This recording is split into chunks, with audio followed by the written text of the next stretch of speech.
Hello दोस्तों, unique success point के YouTube channel में आप सभी का स्वागत है। आज है 2 जुलाई और 2 जुलाई से जितने भी क्वेश्चन हमसे बन सकते हैं आज इस वीडियो में डिस्कस करेंगे। जिसने भी अभी तक हमारे channel unique success point by Azam sir को सब्सक्राइब नहीं किया है तो पहले आप इस चैनल को सब्सक्राइब कर लें। आपको डेली मॉर्निंग में हमारे टॉप 10 क्वेश्चन मिल जाते हैं। तो चलते हैं अपने फर्स्ट क्वेश्चन की ओर। और दोस्तों पहला क्वेश्चन हमारा क्या कहता है देखिएगा, हारो खासी एवं जयंतिया पहाड़ियाँ। देखो दोस्तों, इसमें जो पहला क्वेश्चन है इसमें हारो नहीं, ये गारो है। क्या है? गारो। इसमें हाँ ये मिस्टेक है इसमें, तो ये क्या हो जाएगा? गारो। यानी कि गारो खासी एवं जयंतिया पहाड़ियाँ संरचना एवं उत्पत्ति की दृष्टि से निम्नलिखित में से किसका भाग है? तो दोस्तों पहले वाले का जो आंसर हो जाता है वो हो जाता है हमारा पूर्वोत्तर पहाड़ी का। काएगा? पूर्वोत्तर पहाड़ी का। अब दोस्तों इसके बारे में थोड़ा सा जान लेते हैं। यानी कि ये जो गारो है, यानी कि गारो खासी एवं जयंतिया पहाड़ियाँ यानी कि किसका भाग हो गए? ये पूर्वोत्तर पहाड़ी का भाग हो गए। अब ये दोस्तों कहाँ स्थित है? ये हमारे स्थित है असम में। कहाँ पर स्थित है? असम में। और असम के ये पठार कहे जाते हैं। क्या कहे जाते हैं दोस्तों? असम के पठार कहे जाते हैं। ठीक है दोस्तों। और इसका विस्तार जो है वो पूरब से पश्चिम में 225 मील है, यानी कि 225 मील लंबा और 70 मील क्या है? चौड़ा है। कहाँ से कहाँ तक? पूरब से पश्चिम में 225 मील लंबा और 70 मील क्या है? चौड़ा है। इतनी बात इसके बारे में हमें जानकारी मिल जाती है। किसके बारे में? गारो खासी और जयंतिया पहाड़ियाँ संरचना की उत्पत्ति किसका भाग है? पूर्वोत्तर पहाड़ी का। ठीक है। और कहाँ पर है? असम में। और इसका जो मैंने आपको विस्तार बताया वो पूरब से पश्चिम तक जो है यानी कि 225 मील लंबा है और 70 मीटर चौड़ा है। इसके बारे में इतनी जानकारी हमें दोस्तों मिल जाती है। अब हम चलते हैं अपने दूसरे क्वेश्चन की ओर। दूसरा क्वेश्चन क्या है दोस्तों देखिएगा। दूसरा क्वेश्चन कहता है कि निम्नलिखित में से कौन सा तट पश्चिमी तट का भाग नहीं है? पश्चिमी तट का भाग नहीं है दोस्तों। आपने अगर मेरी वीडियो पिछली वाली अगर वीडियो मेरी देखी है तो मैंने उसमें आपको दोस्तों काफ़ी कुछ बताया था। तो इसका जो राइट आंसर हो जाता है वो हो जाता है हमारा कोरोमंडल तट, यानी कि ये पश्चिमी तट का भाग नहीं है। बाकी हमारा काठियावाड़ तट, कोंकण तट और मालाबार तट ये तीनों ही हमारे पश्चिम भाग के हिस्से हैं, लेकिन कोरोमंडल तट जो है वो हमारा पश्चिम भाग का हिस्सा नहीं है। अब दोस्तों कोरोमंडल तट की बात आई है तो हम इसे थोड़ा सा विस्तार से जान लेते हैं। कोरोमंडल तट भारतीय प्रायद्वीप की दक्षिण पूर्वी तट रेखा को दिया गया क्या है? नाम है। किसकी? भारतीय प्रायद्वीप की दक्षिण पूर्वी तट रेखा को क्या दिया गया? नाम है। ठीक है। ये क्षेत्र जो था वो चोल राजवंश द्वारा, किसके द्वारा? चोल राजवंश द्वारा शासित रहा है। और चोल क्षेत्र या मंडल को तमिल में चोल मंडलम कहते हैं। काय में? तमिल में क्या कहते हैं? चोल मंडलम कहते हैं। इतनी बात हमें कोरोमंडल से मिल जाती है दोस्तों। इसी के साथ में हमारा दूसरा क्वेश्चन होता है कंप्लीट। अब हम चलते हैं दोस्तों अपने तीसरे क्वेश्चन की ओर। देखिए दोस्तों तीसरा क्वेश्चन क्या कहता है। तीसरा क्वेश्चन है हमारा कि भारत का पूर्वी समुद्री तट किस नाम से जाना जाता है? क्या चीज़? भारत का पूर्वी समुद्री तट किस नाम से जाना जाता है? तो वही बात आ गई दोस्तों, जैसे अभी हम ऊपर का पढ़कर आए हैं कि पश्चिमी तट नहीं है तो जाहिर सी बात है वो कहाँ का होगा? फिर हमारा पूर्व का होगा। कहाँ का होगा? पूर्व का। तो भारत का पूर्वी समुद्री तट किस नाम से जाना जाता है दोस्तों? तो वो होगा हमारा कौन सा दोस्तों? कोरोमंडल तट के नाम से जाना जाता है। किसके नाम से जाना जाता है दोस्तों? कोरोमंडल तट के नाम से जाना जाता है। कोरोमंडल के बारे में हमने अभी पीछे पढ़कर आए हैं। कोरोमंडल मैंने आपको क्या बताया कि कोरोमंडल तट जो है वो भारतीय प्रायद्वीप की दक्षिण पूर्वी तट रेखा को दिया गया क्या है? नाम है। और ये क्षेत्र जो था वो चोल राजवंश द्वारा जो था वो शासित रहा था। और चोल क्षेत्र या मंडल को तमिल भाषा में क्या कहते हैं? हम चोल मंडलम कहते हैं। इतनी जानकारी हमें कोरोमंडल तट से प्राप्त हो जाती है। ठीक है भाई दोस्तों, इसी के साथ में हम अपने फोर्थ क्वेश्चन की ओर चलते हैं। तो देखिएगा दोस्तों फोर्थ क्वेश्चन हमारा क्या कहता है। फोर्थ क्वेश्चन है दोस्तों, कोंकण तट कहाँ से कहाँ तक विस्तृत है? यानी कि कोंकण तट जो है हमारा वो कहाँ से कहाँ तक फैला हुआ है। ठीक है दोस्तों, तो इसका राइट आंसर जो होगा दोस्तों वो होगा गोवा से दमन तक। कहाँ तक? गोवा से दमन तक। तो जब यहाँ पर अब कोंकण तट की बात आई है दोस्तों, तो हम थोड़ा सा जान लेते हैं कोंकण तट के बारे में। कोंकण तटीय मैदान उत्तर में दमन और दक्षिण में गोवा। क्या बताया मैंने दोस्तों? कोंकण तटीय मैदान उत्तर में दमन और दक्षिण में गोवा के बीच पश्चिम तटीय मैदान है। क्या चीज़? पश्चिमी तटीय मैदान है। तो इतनी बात हमें इसके बारे में मालूम हो जाती है। ठीक है दोस्तों, ठीक है। इसके बारे में क्या है, वही कोंकण तट कहाँ से कहाँ तक विस्तृत है, कहाँ से कहाँ तक फैला हुआ है, तो गोवा से दमन तक फैला हुआ है। तो चौथा क्वेश्चन हमारा कंप्लीट होता है दोस्तों। इसी के साथ में हम चलते हैं क्वेश्चन नंबर 5 की ओर। अब देखिए हमारा क्वेश्चन नंबर 5 क्या कहता है दोस्तों। क्वेश्चन नंबर 5 है हमारा कि लक्षद्वीप समूह के द्वीपों की उत्पत्ति निम्नलिखित में से किस प्रकार हुई है। तो वो दोस्तों हुई है हमारी प्रवाल उत्पत्ति से। किससे? प्रवाल उत्पत्ति से। अब दोस्तों लक्षद्वीप की बात आई है, तो लक्षद्वीप के बारे में हम थोड़ा सा जान लेते हैं। लक्षद्वीप समूह की उत्पत्ति प्राचीन काल में हुए ज्वालामुखीय विस्फोट से निकले लावा से हुई। क्या कह रहे हैं कि लक्षद्वीप की उत्पत्ति प्राचीन काल में किससे निकल? ज्वालामुखी विस्फोट से निकले हुए लावा से हुई। ये भारत की मुख्य भूमि से लगभग 400 किलोमीटर दूर पश्चिम दिशा में अरब सागर में अवस्थित है। लक्षद्वीप समूह में कुल कितने द्वीप हैं? 36 द्वीप हैं, परंतु केवल 7 द्वीपों पर ही जनजीवन है।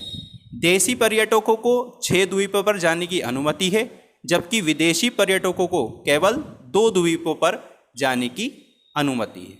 और वो 2 द्वीप कौन से हैं हमारे?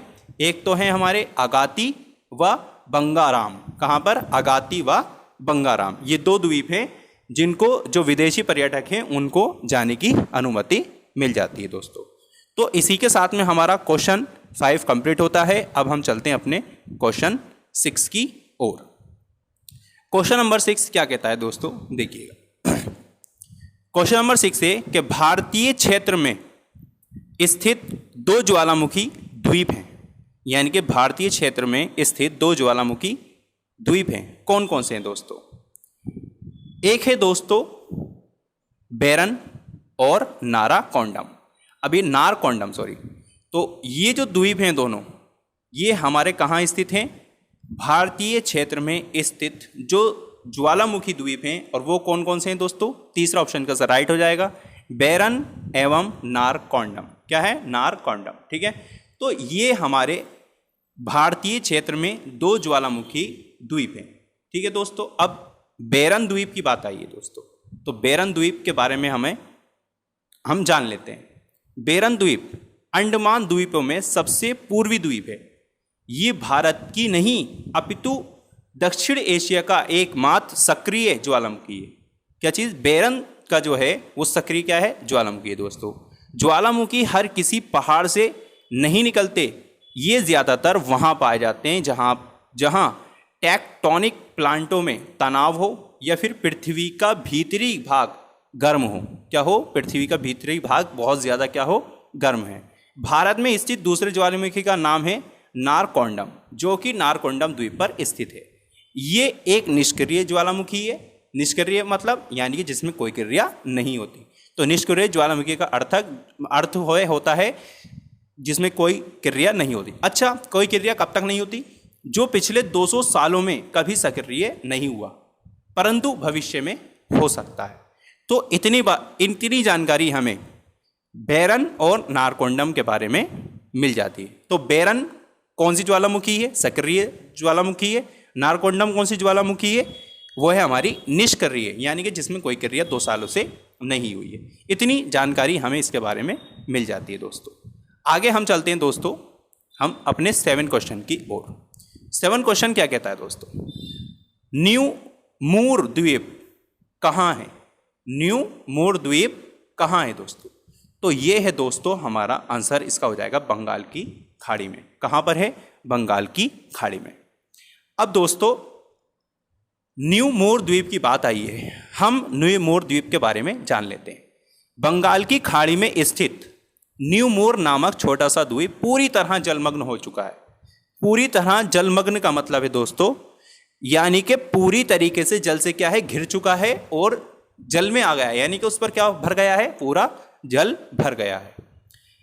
जिसने इस आशंका को फिर से क्या दे दिया है, जन्म दे दिया है कि समुद्र जल स्तर बढ़ने से एक दिन कहीं मॉरिशस, लक्षद्वीप, अंडमान द्वीप समूह नहीं बल्कि श्रीलंका और बांग्लादेश जैसे मुल्कों का भी अस्तित्व समाप्त ना हो जाए। यानी कि ये एक जो द्वीप है हमारा न्यू मोर द्वीप, ये जलमग्न है, यानी कि जल पूरा जल में तैरता हुआ है, यानी कि जल भरा हुआ है। और आने वाले की आशंका ये है कि जो हमारे और द्वीप हैं, जैसे मॉरिशस हुआ, लक्षद्वीप हुआ, अंडमान द्वीप हुआ, और यही नहीं बल्कि हमारे जो देश में गिनती होती है जिनकी, जिसमें से श्रीलंका है, बांग्लादेश है, तो इनका अस्तित्व भी क्या है, खतरे में है। किस में है, खतरे में। ये क्या आने वाले टाइम में कहीं ये भी क्या जलमग्न ना हो जाए। ठीक है, तो इतनी जानकारी हमें 7 क्वेश्चन से मिल जाती है। इसी के साथ में दोस्तों हम चलते हैं अपने 8 क्वेश्चन की ओर। एक बात और दोस्तों, अगर आपको ये वीडियो हेल्पफुल लगती है तो आप इस वीडियो को अपने दोस्तों में शेयर ज़रूर करें। चलिए दोस्तों 8 क्वेश्चन पर चलते हैं। 8 क्वेश्चन क्या कहता है, निम्नलिखित में से कौन एक द्वीप है, कौन एक द्वीप है। दोस्तों मैंने आपको पिछली वीडियो में बताया था कि इसमें से हमारा दीव जो है, यानी कि ऑप्शन नंबर 2, ये क्या है, एक द्वीप है। क्या है ये, द्वीप। जिसने मेरी पिछली वाली वीडियोस को देखा होगा उसमें मैंने ये पढ़ाया था कि निम्नलिखित में से कौन एक द्वीप है, द्वीप। अब द्वीप की बात आई है तो द्वीप क्यों फेमस है, तो मैंने इस द्वीप के बारे में बताया था कि द्वीप अपने खूबसूरत सी बीचेज यानी कि चर्च और नेचुरल ब्यूटी के लिए दुनिया भर में क्या पॉपुलर है, यानी कि दुनिया भर में फेमस है। अरब सागर में एक द्वीप के रूप में ये बसा हुआ टूरिस्ट प्लेस गुजरात के एक छोर पर क्या है, स्थित है। इतनी जानकारी मैंने आपको पिछली वाली वीडियो में भी दी थी दोस्तों, और इस वीडियो में भी दी है। तो द्वीप एक क्या है, द्वीप है जो कि बहुत ही आकर्षक है, अपनी खूबसूरती के लिए दुनिया भर में फेमस है, और अरब सागर में द्वीप के रूप में बसा हुआ टूरिस्ट क्या है, प्लेस, जो गुजरात के एक छोर पर क्या है, स्थित है। इतनी जानकारी हमें द्वीप के बारे में मिल जाती है दोस्तों। इसी के साथ में हम अपने 9वें क्वेश्चन की ओर चलते हैं दोस्तों। 9वां क्वेश्चन क्या कहता है, स्वतंत्रता से पूर्व यानी कि आजादी से पहले कौन सा भारतीय क्षेत्र काला पानी के नाम से जाना जाता है। ये इंपॉर्टेंट क्वेश्चन हो जाता है दोस्तों। क्या हो जाता है हमारे लिए, ये इंपॉर्टेंट क्वेश्चन हो जाता है। ठीक है दोस्तों, तो ये आप सभी के लिए इंपॉर्टेंट क्वेश्चन है। तो स्वतंत्रता से पूर्व भारतीय क्षेत्र काले पानी के नाम से क्या जाना जाता है, तो वो दोस्तों था हमारा अंडमान निकोबार। किसको जाना जाता था, अंडमान निकोबार को।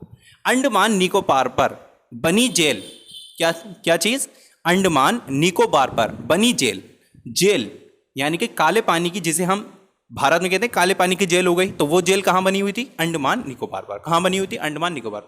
अंडमान निकोबार पर बनी जेल में आज भी काला पानी की दर्दनाक दास्तां गुजरती रहती है। आज ये एक राष्ट्रीय स्मारक है, लेकिन बटुकेश्वर दत्त और वीर सावरकर जैसे अनेक सेनानियों के दर्द की कहानी आज भी ये जेल सुनाती है। तो दोस्तों अंडमान निकोबार के बारे में हमें इतनी जानकारी मिल जाती है। इसी के साथ में हम अपने अगले क्वेश्चन पर चलते हैं, और अगला क्वेश्चन क्या है दोस्तों, अगला क्वेश्चन है हमारा कि लक्षद्वीप समूह स्थित है। इस क्वेश्चन का आंसर आप लोग देंगे, और इस क्वेश्चन का आंसर अगर आपको पता है तो आप मुझे कमेंट कर कर जरूर बताएंगे। ठीक है दोस्तों, तो आज आपको ये वीडियो कैसी लगी मुझे कमेंट कर कर ज़रूर बताएं, और अगर आपको लगता है कि ये वीडियो आपके लिए हेल्पफुल हो सकती है तो आप मेरे channel unique success point by Azam sir को सब्सक्राइब करें। तो दोस्तों मिलते हैं अगली वीडियो में, ठीक है, जब तक के लिए थैंक यू सो मच।